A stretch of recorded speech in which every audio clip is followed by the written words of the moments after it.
sur ma chaîne Atelier Marine, je me présente Marine, j'ai 30 ans et j'habite en Suisse.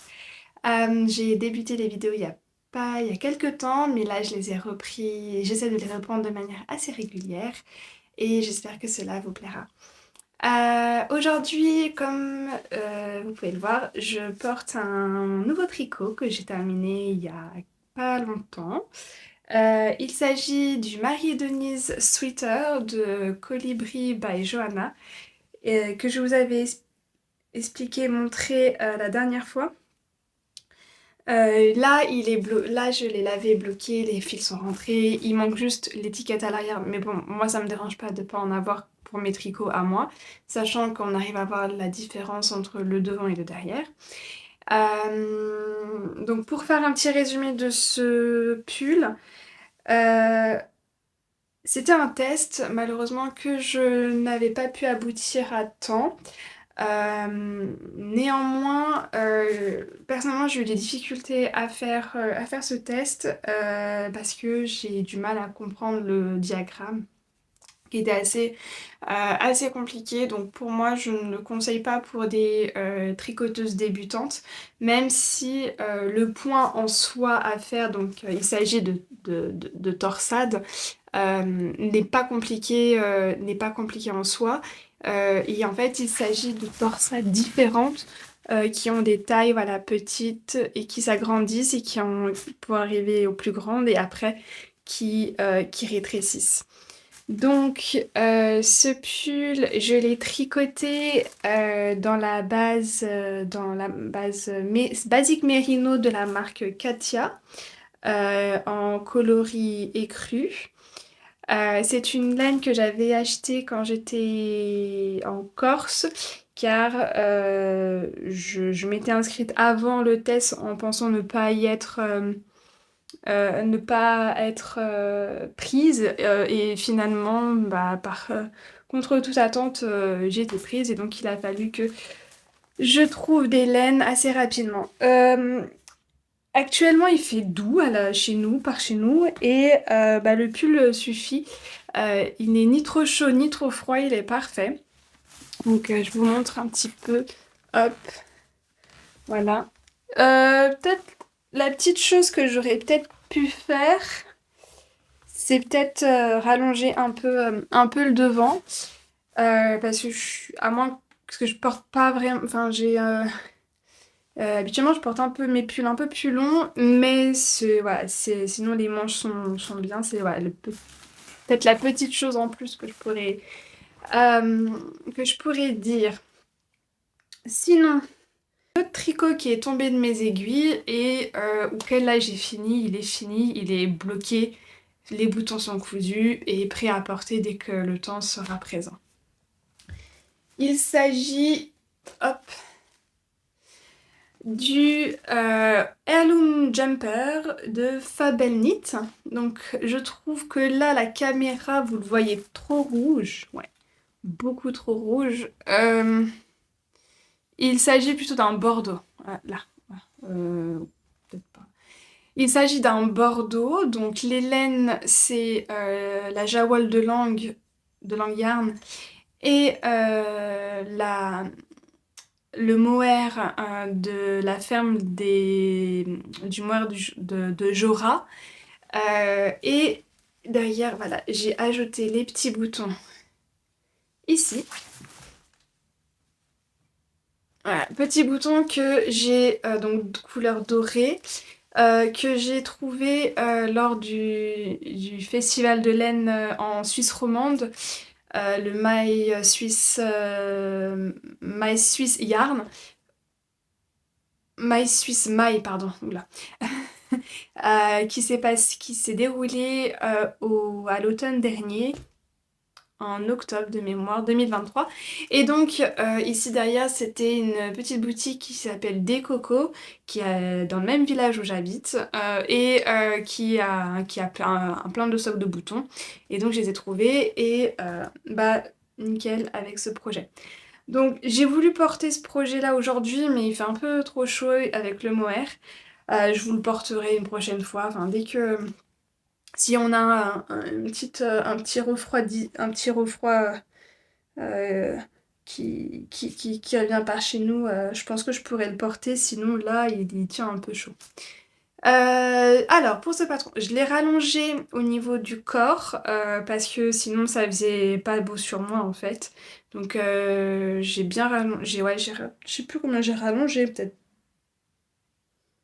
ouais, 10 centimètres je pense, j'ai rallongé. Après j'ai fait exactement le même nombre de côtes torse qu'il faut. Alors, ce pull se caractérise par un petit col, un petit col ici. La designer a voulu avoir un effet 19e, un effet, pas 19e, pardon, mais un effet style victorien. Ici, vous retrouvez des petites épaulettes, là. Là, on voit pas très bien, mais voilà, des petites épaulettes ici. Donc c'est la version un peu... il y a deux versions d'épaulettes légères et un peu plus fluffy. Moi, j'ai fait la version fluffy. Et vous avez une très belle dentelle sur le corps euh, que vous pouvez voir ici. Voilà. La dentelle est très facile à retenir. Elle n'est pas compliquée du tout et facile à retenir. Donc voilà, il ne manque plus qu'à faire des photos et à les poster sur Instagram Ravelry et il sera complètement complet. Voilà, le Heirloom, Heirloom Jumper de Fab Knit. Voilà. Voilà.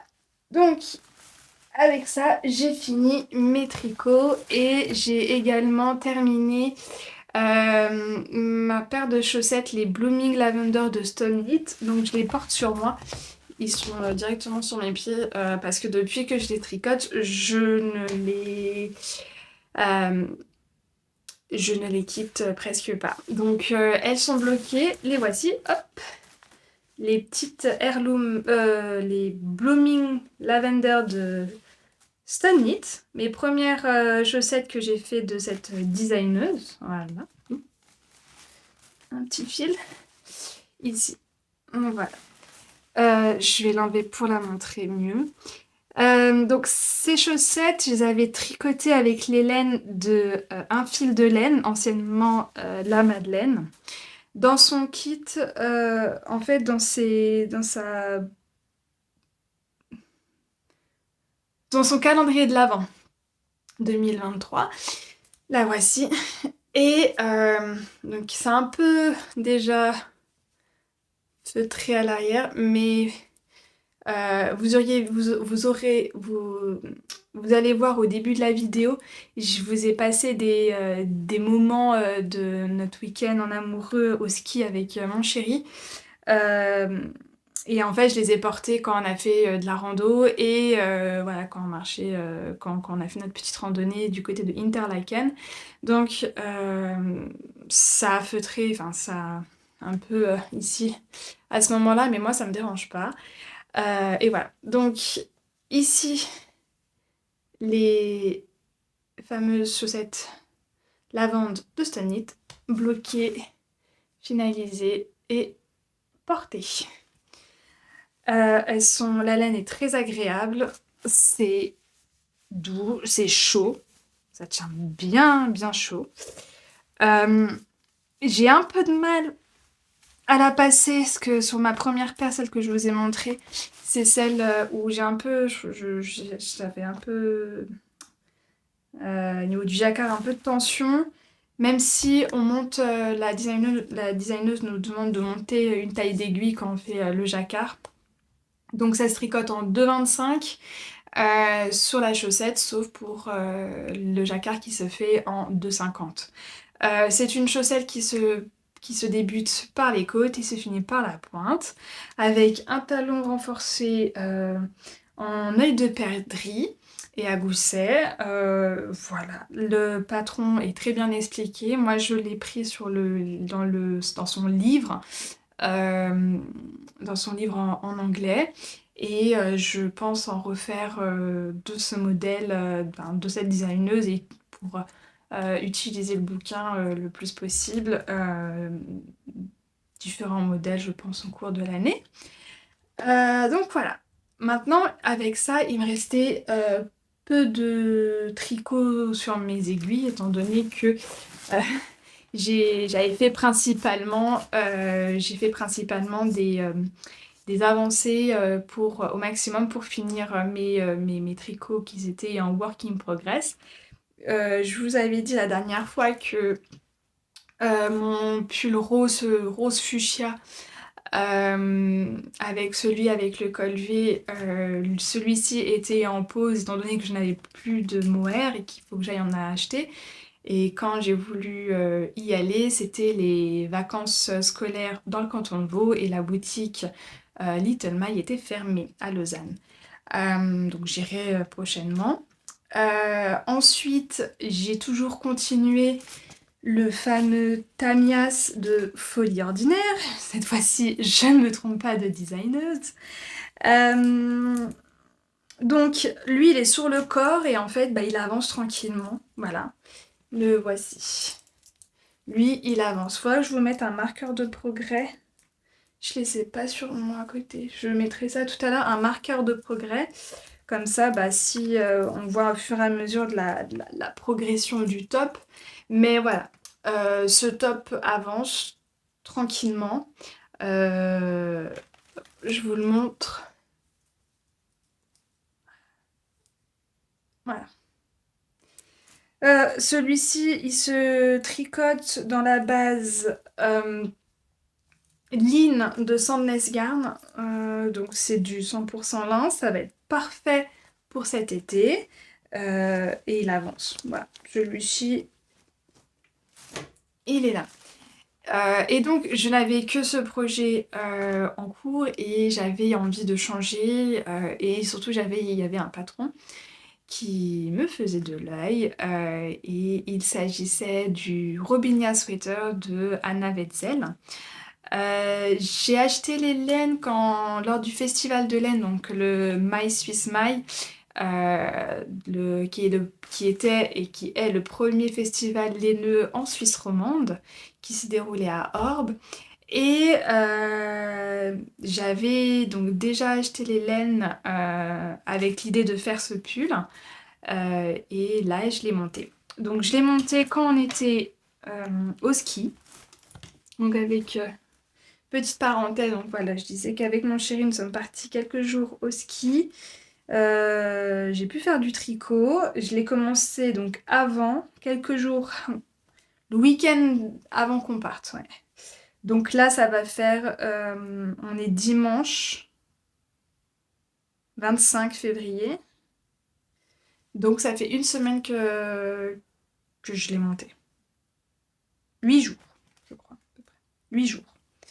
Hop, je vous le montre. Voilà. Donc je ne l'ai pas encore mis en rond. Il me manque encore une répétition à faire, finir la répétition du motif ici. Et après je passe en rond. Donc il s'agit là du devant et du derrière. Alors je vais vous parler des laines. Là vous voyez... Ouais. Ouais, là vous voyez la couleur à peu près. Donc les laines, il s'agit... Parce que j'ai pas pris les laines exactes du patron. Malgré que là où je les avais achetées, le stand où je les avais achetées les proposait. Mais il faut savoir, voilà, la marque Isager est une marque qui est assez onéreuse, enfin qui est assez onéreuse, qui était pour moi un peu onéreuse. Et donc j'ai essayé de trouver une alternative. Alors, il y a la marque Isager, mais pas pour toutes les laines. Donc il faut savoir que c'est un pull qui se tricote avec 3 laines, dont 2 tenues ensemble. Alors, la écrue, celle-ci, il s'agit de la EcoSoft de Isager, qui est un mélange de laine et de coton. Voilà. Donc ça, c'est une laine très douce et fluffy, agréable comme tout.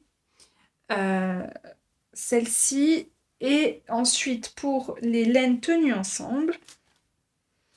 Donc j'ai déjà entamé ma deuxième pelote de celle de la EcoSoft Et ma deuxième pelote de la...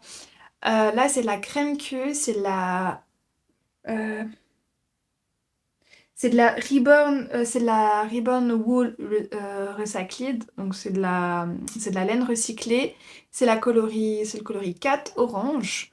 Donc c'est un peu un orange plutôt pêche. Voilà, c'est un pêche. Et ce pêche-là, je le combine pardon, à la Isager, hop, à mon reste, à, à la Isager Silk Mohair en couleur orange. Et les deux ensemble, hop, c'est ce combo et ça fait un peu un fil comme ça. Je sais pas, ouais, je sais pas si on voit bien, mais je vous remonte le pattern. Voilà, et ça fait voilà, ce fil, ce combo. Donc ce tricot, en fait, je le lâche plus depuis que je l'ai. Le motif se retient extrêmement bien. Euh, j'ai fait quelques petites erreurs, mais notamment pour les... C'est plus... J'ai fait des erreurs sur les rangs raccourcis, mais pas très grave. J'ai fait aussi une erreur ici, enfin voilà, des petites choses. Ici, au niveau ici, je sais pas si on va le voir, mais en fait... devant j'ai fait moins de blanc que à l'arrière, mais c'est pas grave, je verrai ce que ça donne à la fin. Et il avance. Je pense, il y a de fortes chances que je le mette, qu'il se mette, que je passe en rond ce soir, enfin cet après-midi. Et, euh, et voilà. Et là, je suis assez contente. Même, je suis très contente de ce patron. J'ai hâte de l'avancer. J'ai hâte de le finir. Ça va être un pull extrêmement chaud. Donc, je pense qu'au niveau de la saison, bah, vu que les températures s'adoucissent et que même si on est en février, il fait trop chaud pour un mois de février, eh bien, euh, ce sera peut-être pour l'hiver prochain. Ou s'il y a un coup de froid au mois de mars ou avril, on verra. Mais en tout cas, voilà, je le fais parce que je l'aime beaucoup et ça va être un pull doudou en fait, un pull vraiment où je vais pouvoir m'emmistouffler dedans et être en cocooning, que ce soit à la maison ou à l'extérieur. Sinon, que dire d'autre? Oui, je vais vous passer quelques petites vidéos d'essais teintures que j'ai fait il y a maintenant un peu moins de 2 semaines avec une tricopine, Cannelle, pardon. Et eh bien, on a tenté de faire des teintures de laine. Et, euh, et vous verrez dans cette vidéo, j'ai quelques questions et surtout j'ai besoin de votre avis et surtout de vos idées. Si vous avez des idées sur un écheveau de laine en particulier, qu'est-ce que je pourrais faire avec? Donc je vous laisse avec la vidéo.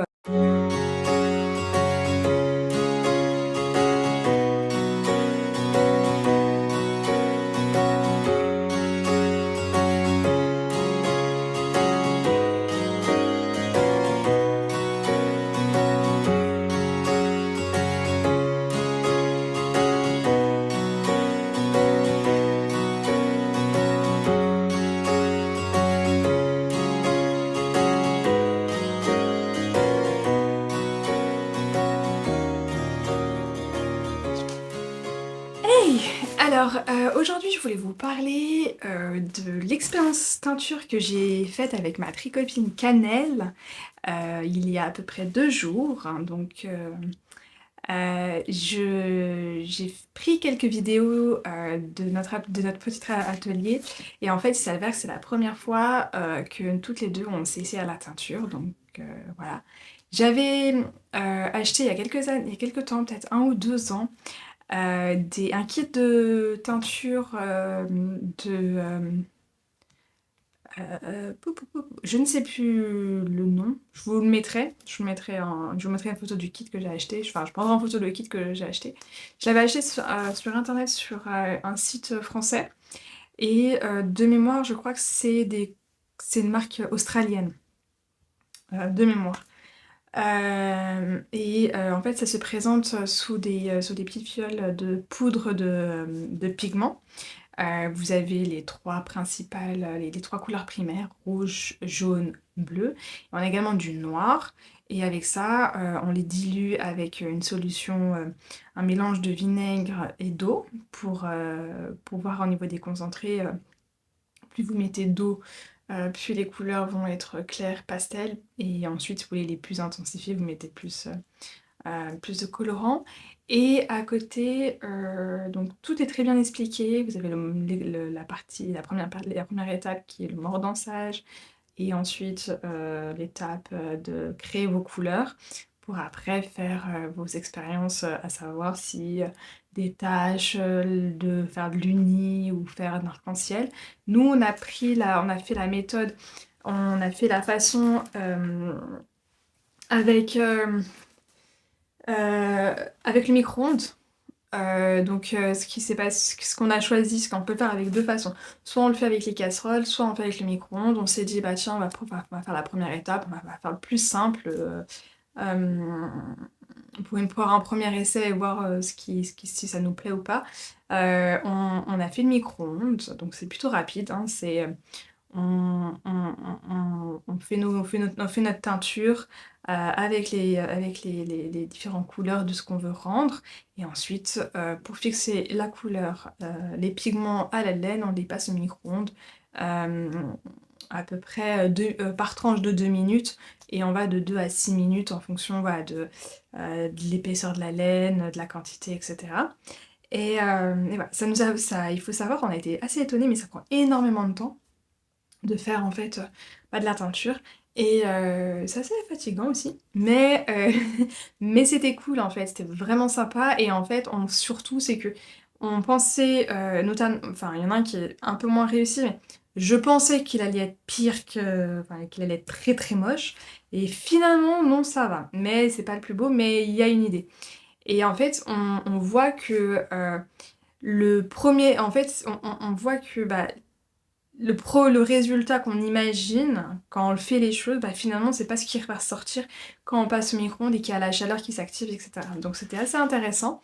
Et bah, je vais vous montrer ce que j'ai fait. Je vous mettrai une photo ici du résultat complet de tous les échevaux qu'on a fait avec ceux de ma copine, donc ceux de ma tricopine Cannelle et moi. Et c'est une photo que j'ai postée sur Instagram. Et là ce que j'ai, ce sont les miens. Alors, je vous montre celui dont je suis le moins fière. Ou plutôt, allez, on va faire plutôt par du premier fait au dernier. Donc, le premier que j'ai fait, il s'agit, donc c'est celui-ci. Voilà. C'est de la laine, c'est de la rustique, c'est la laine rustique. C'est une laine vierge qui vient de l'association Laine d'ici, qui est une filature et qui propose à la vente leurs écheveaux.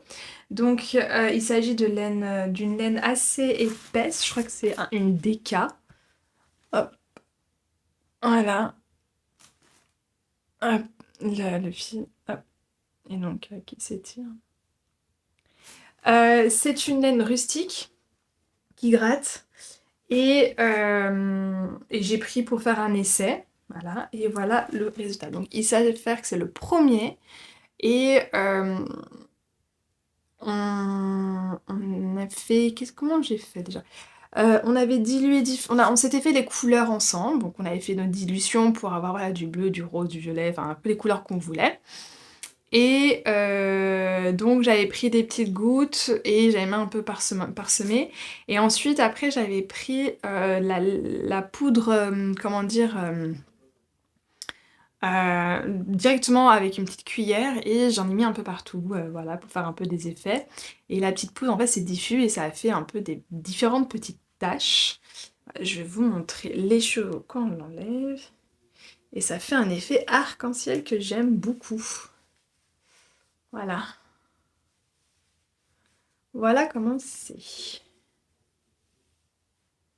Donc ils ont séché et encore, il est pas vraiment... Il y a quelques endroits, c'est encore un peu... Faut peut-être que je le remette un tout petit peu.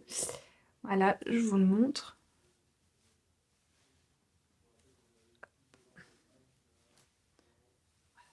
Donc, vous voyez, il y a différentes nuances. Hop, hop.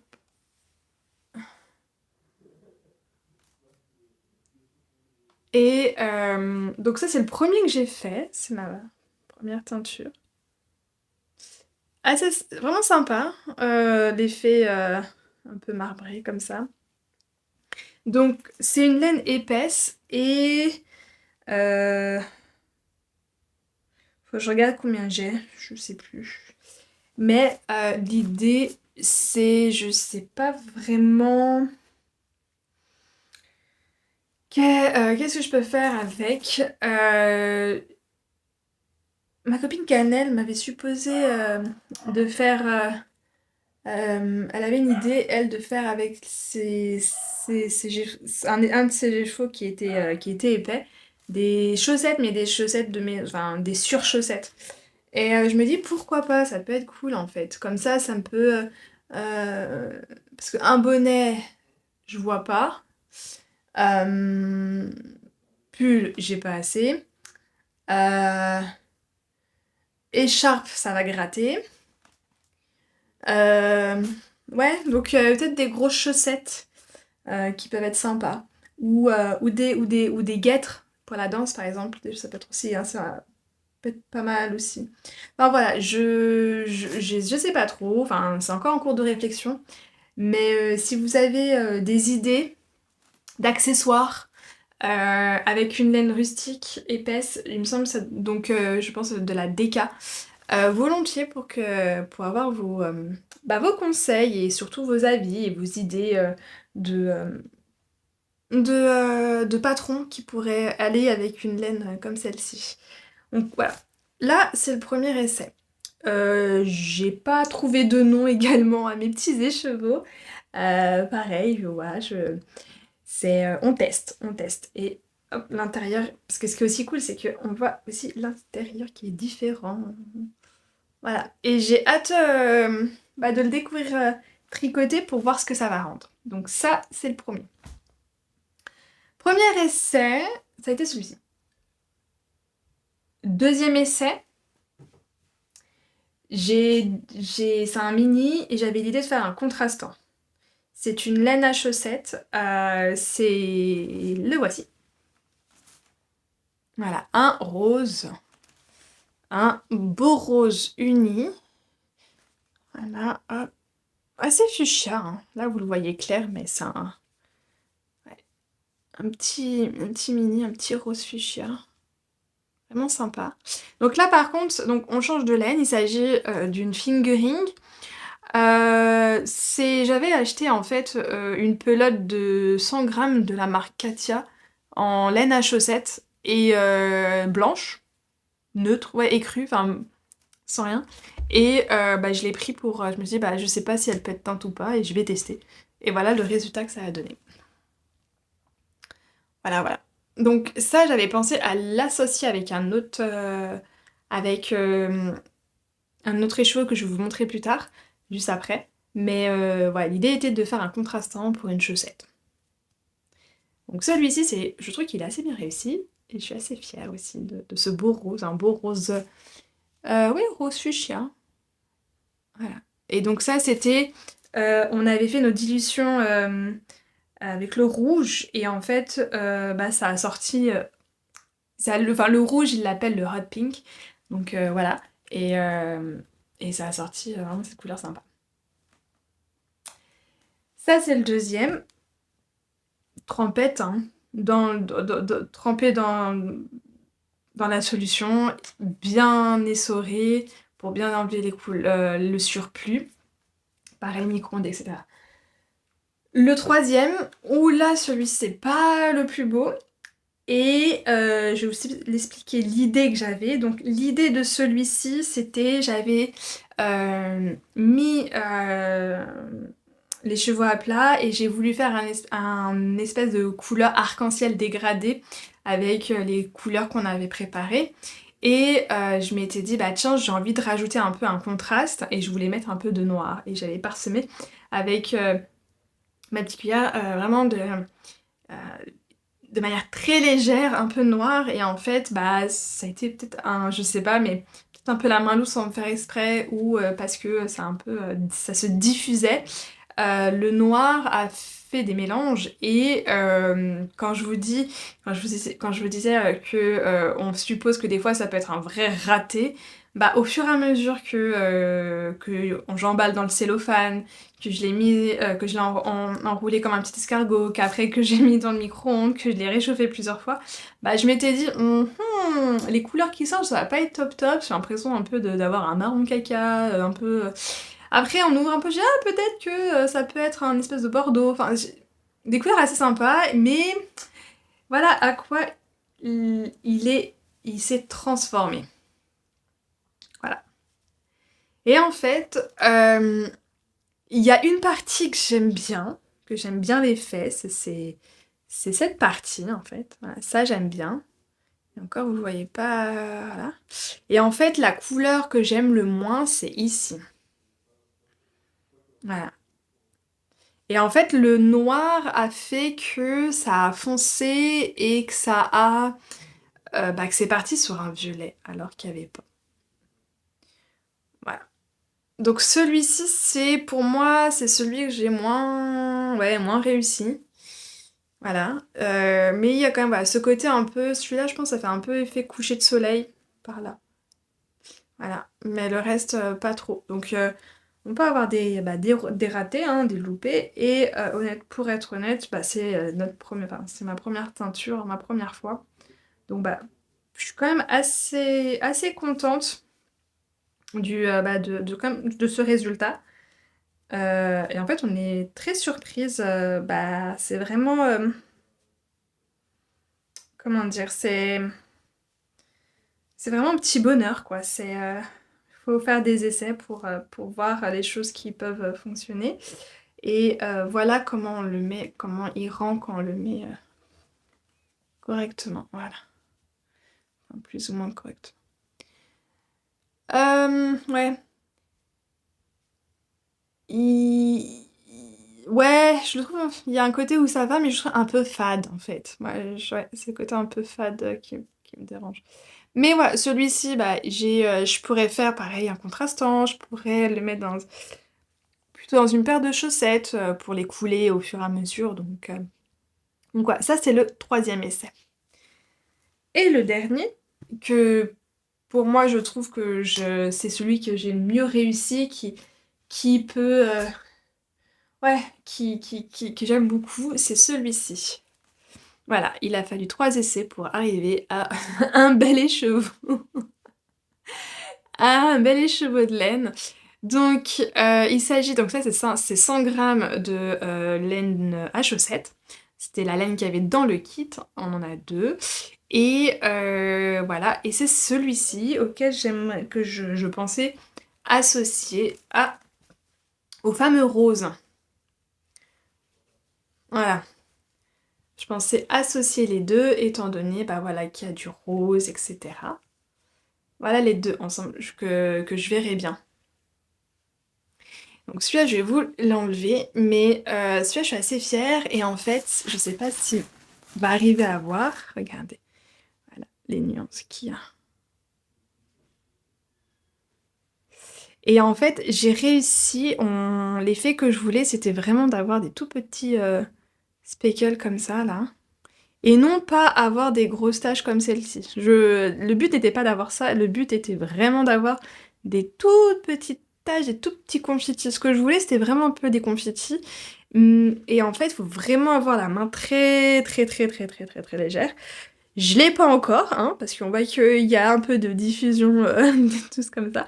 Mais au moins, j'ai les effets de petits confettis par moment, très délicats qui sont. Ici, voilà, attendez, hop, je vais un peu la défaire, que vous voyez. Voilà, donc voilà.